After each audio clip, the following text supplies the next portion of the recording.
ഇന്റർനെറ്റിന്റെ സഹായത്തോടു കൂടി വലിയ തരത്തിൽ ഇൻകം ജനറേറ്റ് ചെയ്യാൻ പറ്റുന്ന ധാരാളം ഓപ്പർച്യൂണിറ്റികൾ ഇന്ന് മാർക്കറ്റിലുണ്ട്.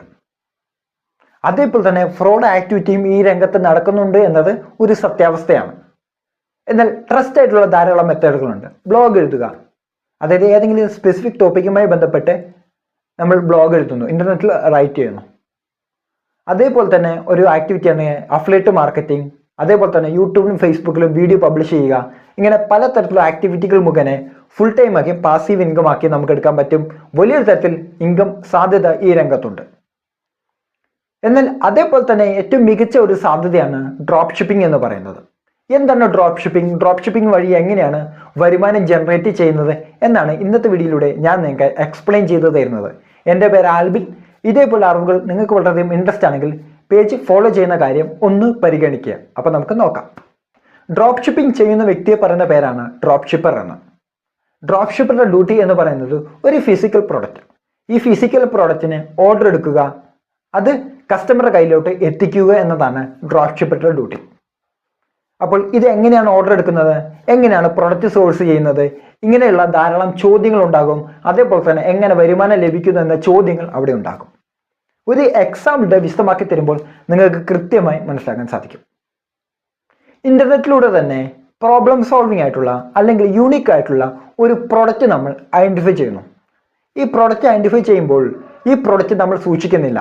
ഒരു ബിസിനസ്സിന് ഏറ്റവും വലിയ കോസ്റ്റ് എന്ന് പറയുന്നത് അല്ലെങ്കിൽ ഇൻവെസ്റ്റ്മെന്റ് എന്ന് പറയുന്നത് ഇൻവെന്ററി സൂക്ഷിക്കുക എന്നതാണ്. എന്നാൽ ഇവിടെ ഒരു തരത്തിലുള്ള ഇൻവെന്ററിയും നമ്മൾ സൂക്ഷിക്കുന്നില്ല. മറിച്ച് നമ്മൾ ആകെ ക്രിയേറ്റ് ചെയ്യുന്നത്, അല്ലെങ്കിൽ ഡ്രോപ്പ് ഷിപ്പർ എന്ന് പറയുന്ന വ്യക്തി അല്ലെങ്കിൽ ഡ്രോപ്പ് ഷിപ്പിംഗ് ചെയ്യുന്ന വ്യക്തി ആകെ ചെയ്യുന്നത് ഒരു വെബ്സൈറ്റ് ക്രിയേറ്റ് ചെയ്യുന്നു, ഇന്റർനെറ്റിലൂടെ പരസ്യം ചെയ്യുന്നു. ഇതാണ് ഡ്രോപ്പ് ഷിപ്പറുടെ ആക്ടിവിറ്റി എന്ന് പറയുന്നത്. അതേപോലെ തന്നെ പ്രൊഡക്റ്റ് നമ്മൾ സോഴ്സ് ചെയ്യുന്നത് ഡ്രോപ്പ് ഷിപ്പിംഗ് സപ്പോർട്ട് ചെയ്യുന്ന ധാരാളം സപ്ലയേഴ്സ് ഉണ്ടായിരിക്കും. അവരെ കണക്ട് ചെയ്യുന്നു, അവിടെ നിന്നാണ് പ്രൊഡക്റ്റ് നമ്മൾ സോഴ്സ് ചെയ്യുന്നത്. ഓക്കെ, അപ്പോൾ എന്ത് ചെയ്യുന്നു? ഇന്റർനെറ്റിന്റെ സാധ്യതകൾ ഉപയോഗപ്പെടുത്തി ഫേസ്ബുക്കിലും ഗൂഗിളിലും പരസ്യം ചെയ്തുകൊണ്ട് നമ്മൾ പല സ്ഥലങ്ങളിൽ നിന്നായിട്ട് ഓർഡർ എടുക്കുന്നു. ഈ പ്രൊഡക്റ്റുമായി ബന്ധപ്പെട്ട ഓർഡറുകൾ എടുക്കുന്നു. ഇപ്പോൾ എക്സാമ്പിൾ, ഞാനൊരു എ എന്ന പ്രൊഡക്റ്റാണ് ഞാൻ ഐഡന്റിഫൈ ചെയ്തിട്ടുള്ളതെങ്കിൽ, അതായത് എ എന്ന പ്രൊഡക്റ്റുമായി ബന്ധപ്പെട്ട പരസ്യം ഫേസ്ബുക്കിലും ഇൻസ്റ്റാഗ്രാമിലും ഗൂഗിളിലും ചെയ്ത് ഓർഡർ എടുക്കുന്നു. അത് ഇന്ത്യയിലെ പല സ്ഥലങ്ങളിൽ നിന്നായിരിക്കും ഞാൻ ഓർഡർ എടുക്കുന്നത്. ഈ ഓർഡർ എന്ത് ചെയ്യുന്നു? അതിൻ്റെ ഡീറ്റെയിൽസ് എല്ലാം കൂടെ ഞാൻ നമ്മുടെ സെല്ലർക്ക്, നമുക്ക് പ്രൊഡക്റ്റ് തരുന്ന സെല്ലർ എവിടെയാണ് ഉള്ളത്? ഡൽഹിയിലാണ് എന്ന് വിചാരിക്കുക. ഡൽഹിയിലേക്ക് ഞാൻ അയച്ചു കൊടുക്കുന്നു. അപ്പോൾ തന്നെ ഞാൻ പേയ്മെൻറ്റും അവർക്ക് കൊടുക്കുന്നു. അപ്പോൾ സ്വാഭാവികമായിട്ട് എന്ത് ചെയ്യും? ആ ഓർഡർ അവർ കൃത്യമായി പാക്ക് ചെയ്ത് വെക്കും. അപ്പോൾ ഞാൻ ഇവിടെ ഇനിഷ്യേറ്റ് ചെയ്യേണ്ടത് എന്താണ്? പിക്കപ്പ് റിക്വസ്റ്റ് ആണ്. അതായത് പ്രൊഡക്റ്റ് എന്ത് ചെയ്യണം? കസ്റ്റമറുടെ അടുത്തോട്ട് എത്തണം. അതെങ്ങനെയാണ് എത്തിക്കുന്നത്? ലോജിസ്റ്റിക്സ് കമ്പനിയുമായി ഞാൻ കണക്ട് ചെയ്യും. അതായത് Ekart, Ecom, Delhivery, Amazon shipping, Xpressbees, ഇങ്ങനെയുള്ള ധാരാളം ലോജിസ്റ്റിക്സ് കമ്പനികളുണ്ട്. ഇവരുമായി ഞാൻ ഇൻ്റഗ്രേറ്റ് ചെയ്ത് വർക്ക് ചെയ്യുന്നു. അപ്പോൾ എന്ത് ചെയ്യും? സ്വാഭാവികമായും ഇവർക്ക് ഞാൻ റിക്വസ്റ്റ് കൊടുക്കുമ്പോൾ ഈ പ്രൊഡക്റ്റ് പിക്കപ്പ് ചെയ്യാനുള്ള റിക്വസ്റ്റ് എവിടെ പോകും? ഡൽഹിയിൽ പോകും. അപ്പോൾ ഏത് ലോജിസ്റ്റിക്സ് കമ്പനിയാണോ ഞാൻ കണക്ട് ചെയ്തത്, ആ ലോജിസ്റ്റിക്സ് കമ്പനി അവിടെ നിന്ന് പ്രൊഡക്റ്റ് പിക്കപ്പ് ചെയ്യുന്നു. പിക്കപ്പ് ചെയ്ത ശേഷം ആ പ്രോഡക്റ്റ് കസ്റ്റമർക്ക് ഡെലിവറി ചെയ്യുന്നു. എനിക്ക് ഓർഡർ കിട്ടിയത് തമിഴ്നാട്ടിൽ നിന്നാണെങ്കിൽ തമിഴ്നാട്ടിൽ ഈ പ്രോഡക്റ്റ് ഡെലിവറി ചെയ്യുന്നു. ഈ ലോജിസ്റ്റിക്സ് കമ്പനി ആ എമൗണ്ട് കസ്റ്റമറുടെ കയ്യിൽ നിന്ന് എമൗണ്ട് കളക്ട് ചെയ്യുന്നു, അത് എനിക്ക് അയച്ചു തരുന്നു. അപ്പോൾ ഇവിടെ എൻ്റെ ലാഭം എന്താണ് വരുന്നത്? ലാഭം എന്ന് പറയുന്നത് ഞാനിവിടെ അഡ്വർടൈസിങ്ങിന് വേണ്ടി പണം ചെലവഴിച്ചു, ലോജിസ്റ്റിക്സിന് വേണ്ടി പണം ചെലവഴിച്ചു, അതേപോലെ തന്നെ ഞാൻ പ്രൊഡക്റ്റിന് വേണ്ടി പണം ചെലവഴിച്ചു.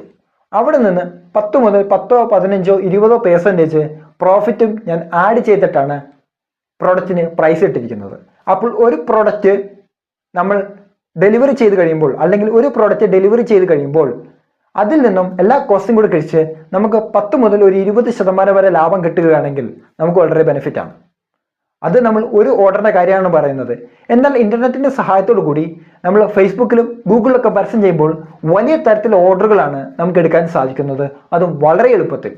അപ്പോൾ നമുക്ക് ഒരു ദിവസം തന്നെ വളരെ വലിയ ഓർഡറുകൾ കിട്ടുകയും ഉയർന്ന ഓർഡറുകൾ ഒറ്റയടിക്ക് ഫുൾഫിൽ ചെയ്യാനും അതേപോലെ തന്നെ ഡെലിവറി ചെയ്യാൻ കഴിയുന്നത് കൊണ്ട് തന്നെ വളരെ വലിയ ഇൻകം ഓപ്പർച്യൂണിറ്റിയാണ് ഡ്രോപ്പ് ഷിപ്പിംഗ് എന്ന ആക്ടിവിറ്റിയിലുള്ളത്. അതാണ് ഡ്രോപ്പ് ഷിപ്പിങ്ങിന്റെ ഏറ്റവും വലിയ മഹാത്മ്യം എന്ന് പറയുന്നത്. അതായത് നമുക്ക് ശരാശരി 1 മണിക്കൂർ 2 മണിക്കൂർ നമുക്ക് വർക്ക് ചെയ്യാൻ സാധിച്ചു കഴിഞ്ഞാൽ തന്നെ വലിയൊരു ഇൻകം ഓപ്പർച്യൂണിറ്റി അതിൻ്റെ അകത്ത് ഉണ്ട് എന്നതാണ് സത്യാവസ്ഥ. എന്നാൽ പല ആൾക്കാരും ഇത് അറിയുന്നില്ല എന്നതാണ് മറ്റൊരു സത്യാവസ്ഥ. അപ്പോൾ ഇത് പഠിക്കണമെന്ന് താല്പര്യമുള്ളവർക്ക് ഡിസ്ക്രിപ്ഷനിൽ ലിങ്ക് കൊടുത്തിട്ടുണ്ട്, അത് മുഖേന നിങ്ങൾക്ക് ജോയിൻ ചെയ്യാവുന്നതാണ്. അപ്പോൾ ഇതാണ് ഡ്രോപ്പ് ഷിപ്പിങ്ങിൻ്റെ ആകെ തുക എന്ന് പറയുന്നത്. ഓക്കെ, ഈ അറിവ് നിങ്ങൾക്ക് വളരെയധികം ഇൻട്രസ്റ്റ് ആണെങ്കിൽ, ഇത്തരം അറിവുകൾ ലഭിക്കണമെങ്കിൽ പേജ് ഫോളോ ചെയ്യുന്ന കാര്യം ഒന്ന് പരിഗണിക്കുക. അപ്പോൾ നമുക്ക് അടുത്ത വീഡിയോയിൽ മറ്റൊരു ടോപ്പിക്കുമായി നമുക്ക് വീണ്ടും കാണാം.